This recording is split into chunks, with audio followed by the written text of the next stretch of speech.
A really nice feature of the MovinkPad Pro 14 is its ability to also be used as a pen display, meaning it can be plugged into a computer and used as a second screen you can essentially draw on, like a traditional pen display. You can also do this over Wi-Fi too, which is amazing, as well as connecting it directly with a USB-C cable.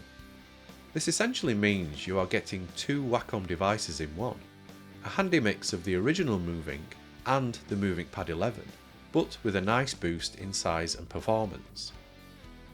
Now this is an exclusive early access feature and is only available to those with the MovinkPad 11 or MovinkPad Pro 14. It's also in early development, so some options are limited at the moment, and the setup process, for now anyway, is a little fiddly. But here are the basic steps if you're interested.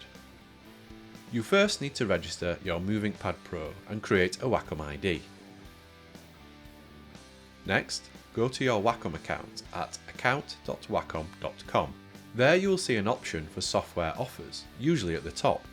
This gives you access to any software you can download, and also includes the Clip Studio Paint and Ibis Paint trial licenses. Click on Wacom MovinkPad Instant Pen Display. Download and install the software. If you're using a Mac, it will ask for several permissions, like screen recording, so make sure you allow these. On the MovinkPad now, go to Settings, Wacom Lab, and enable the Instant Pen Display option.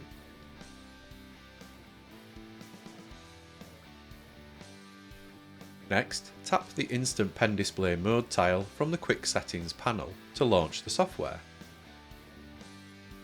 Back on your PC or Mac, launch the Instant Pen Display software. If you're using Wi-Fi as your connection, the MovinkPad should appear in the lower box. If so, click Connect.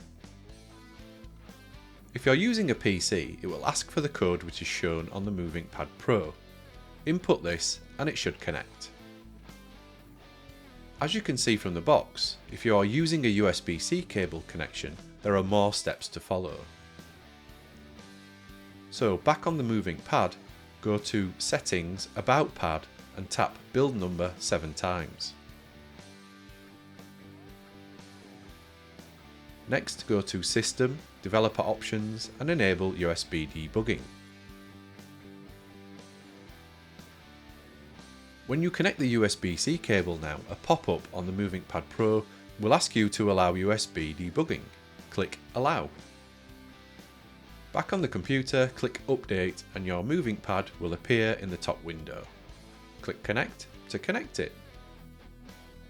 That does feel like hard work, but you only need to do it once, and when connected it's treated like an additional monitor, so you set it up as you would any other additional display.